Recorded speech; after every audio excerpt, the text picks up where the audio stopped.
Fire. Gente, para todo aquel que quiera hacer una historia de cómic y necesite escribirla, una de las cosas más poderosas a la hora de tú leer una historia, especialmente en un cómic, que es un método tan visual, es la galería de antagonistas que tiene tu personaje principal. Esto es un arma tan poderosa que héroes estereotípicos, como por ejemplo lo es Batman, por tener la galería de antagonistas que tiene, ha vivido tantos años. O sea, yo soy fan de Batman desde nene, desde que vi a Adam West con la capa, la capucha y la panza. Y te puedo decir que, a pesar de lo que se pueda pensar, lo que se ve, yo lo veía porque me resultaba entretenido los malos. Me resultaba entretenido ver qué plan tenía el pingüino, y aunque sabía que Batman iba a ganar, porque por algo la serie se llama Batman, me entretenía el hecho de que eran bien coloridos lo que demostraban y qué sé yo. Ya para ese tiempo yo estaba leyendo cómics, pero los cómics de DC en esa época, donde estaba la serie de Dan West, los antagonistas eran igual de repetitivos que en la serie, y realmente me resultaba más interesante verlos en vivo. Por eso como que no le prestaba mucha atención a los cómics. Y ahora, a la edad que tengo, puedo decir que he visto cómo esos villanos han evolucionado de una forma tan brutal, y Batman simplemente se pone cada vez más rabioso. ¿Sabes? Si tú eres un escritor y eres un fan de cómics y coleccionas Marvel o DC y sigues a Batman, te das cuenta que realmente el único cambio que ha tenido Batman en casi 80 años de existencia es que cada vez es más agresivo. O sea, puedes defender ese punto recalcándolo con 27.000 pajaritos de colores, pero la verdad es que simplemente Batman es más agresivo y menos paciente. No hay un cambio trascendental en la historia de Batman, aún después de 45.000 millones de reboots que ha tirado DC. En cambio, sus villanos es otra historia. Los villanos de Batman, o el Gallery Row, como se le conoce en inglés, ha sido tan variado y ha sido tan evolutivo en los últimos 80 años que usted se cae para atrás. Usted compara villanos como, por ejemplo, lo fue Calendar Man, o lo fue Doctor Freeze o Mr. Freeze, y el pingüino, y sobre todo el guasón. Y usted ve como todos los personajes antagónicos de Batman han evolucionado de una forma brutal. Los demás personajes, lamento decirle que de un punto de vista meramente literario, son simplemente refritos y reciclajes del mismo concepto. O sea, han habido cinco Robins o 6 Robins, y todo el mundo va a decir, no, Chago, cada Robin es diferente. No, Robin es el sidekick, punto. Y nunca evoluciona más de allá. Tal vez Nightwing cae porque le permitieron ser adulto, y al hacer eso pues tuvieron un problema brutal en la producción del resto del universo DC, porque como tú explicas que Nightwing es adulto y Speedy, que se crió con él, no. Volviendo a los villanos, es interesante saber la forma que utilizaron para crear los villanos de Batman a un principio, y cómo DC y su equipo de creativos lo ha ido evolucionando por los últimos 80 años. A lo que me lleva a la razón de este video. ¿Qué puntos, qué ingredientes necesitamos nosotros los escritores para crear villanos de esa magnitud, villanos de esa índole? ¿Y es Batman el único que puede servir de ejemplo? No. Marvel también tiene unos villanos brutales. Image, pues realmente Image es mucho más flash y menos sustancia. Y aunque podemos considerar a Negan en esta lista, no creo que llegue a ese nivel. Y compañías como IDW, pues realmente trabaja con marcas que ya están establecidas.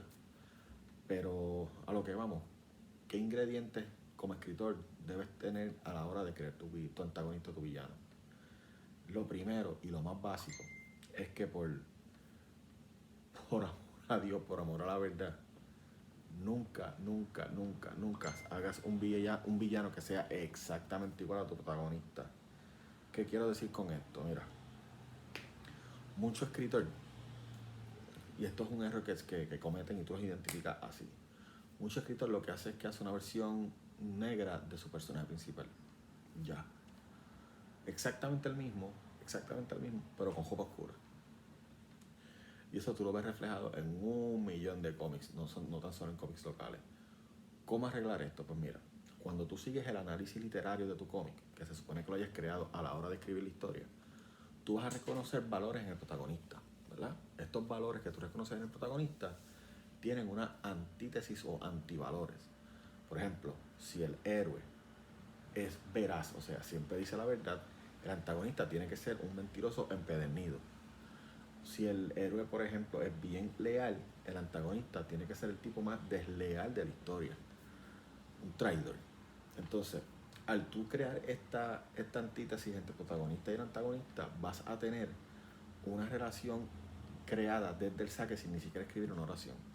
¿Por qué? Porque a la hora de tener ese brainstorm de cómo va a pasar la situación entre mis dos personajes, el antagonista y el protagonista, ya es bien fácil de establecerlo. Porque si, por ejemplo, el protagonista es una persona de un código moral bien alto, en donde él, por ejemplo, no mata, no golpea a niños, no golpea a mujeres, pues ya tú sabes que el villano va a matar, va a golpear mujeres y va a golpear niños.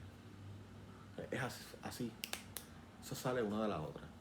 El segundo punto. Otra arma que tienes que utilizar a la hora de crear ese villano tan efectivo es un arma demasiado peligrosa si no lo usas bien. Y es que tienes que hacer el villano que sea relativo al lector. Por ejemplo, nuestros adorados X-Men. Cuando los X-Men empezaron, el villano principal de los X-Men era Magneto. Y Magneto no era otra cosa que el antítesis del Profesor X. La única diferencia que había entre esos dos seres era que el Profesor X era una persona pacífica totalmente, quote unquote, y Magneto no. Magneto creía en la violencia como la solución. Mientras Xavier pensaba, o Xavier pensaba, que todos podíamos ser iguales y vivir en un mundo perfecto todos juntos, Magneto especificaba esas diferencias y las utilizaba agresivamente para defender su punto. Eso, mi gente, es perfección. Obviamente después con los años cambiaron todo y pues dañaron a los dos personajes, pero en principio eso es lo que pasa. Entonces cuando tú tienes un personaje te das cuenta que ya hiciste esa lista de valores y antivalores que se contrastan entre ellos. Encima de eso le das un motivo que pueda relacionarse al lector. Un ejemplo, los dos son muy diferentes, como ya sabemos en el ejemplo que estamos utilizando. El villano golpea a mujeres y niños y mata porque él ve eso como igualdad. Entonces cada vez que ese personaje hable o actúe, tú lo vas a presentar de una forma en donde no es que él prefiere apuntársela con un nene o con un viejito o con una mujer. Cuando tú lo escribas, tú vas a escribir desde el punto de vista de que todos merecen morir, no solamente los hombres, todos merecen morir. Entonces toda aquella persona que tenga un punto de vista parecido en la cuestión de igualdad, ¿no? Que bueno, sí, ¿sabes? Todos somos iguales. Y eso tú le añades, por ejemplo, que esta persona es una minoría. Vamos a poner que el protagonista es una mujer con tendencias lésbicas y la antítesis, el villano, es un boomer straight recalcitrante. Que para él no está haciendo nada malo, está limpiando el mundo de estas personas, ¿no? Y como todos son iguales, pues los quiere erradicar, nenes, mujeres, hombres, viejos, jóvenes, de lo que sea, pero se tienen que morir. ¿Ves? Y ese ejemplo es bien gráfico y les voy a pedir por favor que si no están entendiendo la explicación y porque estoy usando los ejemplos, paren el video, denle hacia atrás y vuelvan a escuchar la explicación, porque esto no es aquí ningún mensaje de hate, esto es un ejemplo literario. Cuando usted hace eso y aunque sea una persona se relaciona con el villano, ya esa persona hizo hook y va a buscar ese villano y lo va a poner entre sus favoritos. Un ejemplo de un villano así es Doctor Doom.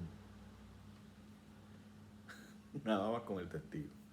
Otra cosa que podemos utilizar para tener ese villano en un aura de perfección literaria es dar pistas de que puede ser rehabilitado. No es que lo rehabilites a la semana como hizo Dragon Ball con Vegeta y Piccolo, es que des el hint, la pista, ese detallito que le diga al lector, espérate, hay esperanzas para este personaje. ¿Cuál sería el ejemplo que estamos utilizando? Que él está en la del matando a todo el mundo y de repente vio un muchacho bien parecido o lo que sea, y cuando lo fue a liquidar, aguantó un segundo y después lo hizo. Ese hecho de que tú escribas panel 1, el villano arremete contra un personaje en el background con esta descripción, este tipo de ropa, en este ángulo de cámara. Panel 2, el villano se aguanta, el villano se detiene y observa al personaje del background, que es su objetivo, lo observa con una cara de tristeza. Panel 3, el villano elimina al personaje del background utilizando su poder especial de Fua. ¿Ves? Ese panel 2 en esa página va a ser tan y tan fuerte que todo el que te pregunte en convenciones va a decir, ven acá, ¿y por qué el villano aquel en el cómic 2, en la página 3, el panel 2, el tipo paró? Y tú vas a decir, bueno, espérame el mes que viene para que veas. O sea, ya con eso tú vas a crear una conversación entre tus lectores que va a ser como que, nah, ese tipo, para mí que ese tipo también brega, lo que pasa es que, pues yo no sé. O sea, y ese tipo de cosas es la que tú quieras para que tus clientes se enganchen. El cuarto punto que te va a ayudar a ser un villano icónico, que todo el mundo va a adorar, es que cuando tengas las peleas con el principal, con el personaje principal, siempre tiene que tener una victoria pequeña. Siempre. No me importa lo que digas, no me importa lo que pienses, siempre tiene que salirle algo bien. ¿Por qué? Porque por naturaleza humana tenemos envidia cuando pensamos que ganamos algo y vino alguien y dijo, no, pero te faltó esto, y esa persona lo hizo. Eso es un sentimiento natural y no me importa qué tan guau te quieras vender las redes sociales, eso le pasa a todo el mundo. A todo el mundo. Un ejemplo de que esto pasa en todas las mentes es, por ejemplo, tu equipo de baloncesto perdió por un punto y tú estás salty porque perdió. Tú eres o sea, para estos efectos, tú eres el malo, tú perdiste, ¿verdad? Y el bueno está ya celebrando y tú dices, sí, yo perdí por 1, pero adivina quién cogió más rebote. ¿Ves? Y esas discusiones que usted ve en Facebook, en los foros de deporte, es una ejemplificación magistral de lo que yo quiero demostrarles a ustedes. Ese villano tuvo una pelea con ese protagonista, mató a 10, hirió a 700. El plan era que el tren urbano cayera encima de yo no sé quién diablo y explotara 7000 casas, y tal vez tú evitaste que eso pasara, pero mató 700, y entre esos 700 la mitad eran nenes, porque una escuela llena de nenes para el gestar, una guagua llena de nenes para el gestar. ¿Salvaste el día como protagonista? Debatible. ¿Perdió el villano el día como villano? Debatible. Salvó la ciudad, salvó el pueblo, salvaste un jeguerete de gente, pero ese villano tuvo una victoria. Y esa victoria es la que va a calcomer a tus lectores, y esa victoria es la que va a calcomer a tu protagonista y te va a dar, mira, carne para tú votar en otros cómics. El último tajo que te voy a dar, el último tip tajo, que te voy a dar para que el protagonista, para que el villano sea un villano, mira, pero ahí bragao. No tengas miedo de explotarlo visualmente.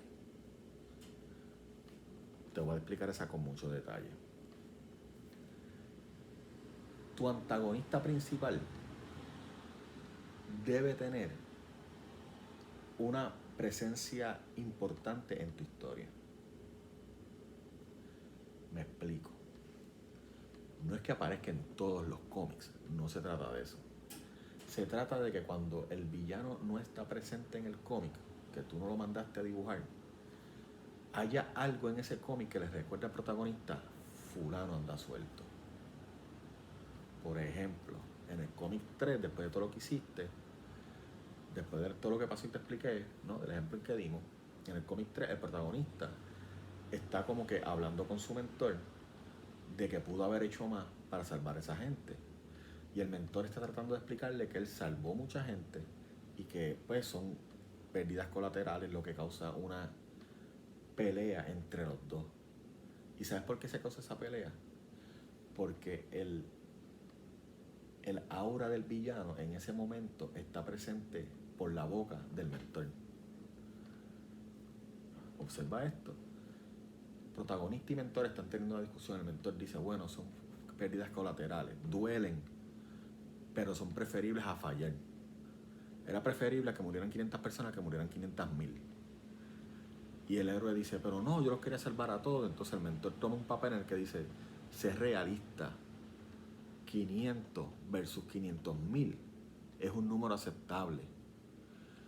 Y mira la interacción que estamos teniendo. El mentor no está mal, el protagonista no está mal, pero esa dinámica que está ahí es el protagonista viendo un ápice de ese villano en ese mentor.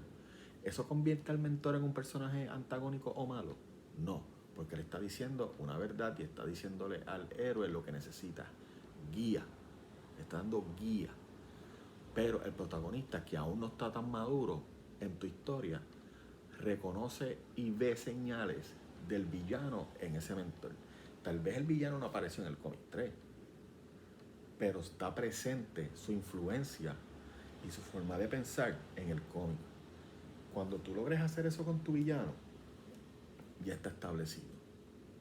Y ese villano va a tener su following, y ese villano va a tener su propia storyline, y ese villano va a ser capaz de hacer todo lo literariamente necesario para que tu cómic sea un palete. Cosas que no tienes que hacer con tu villano.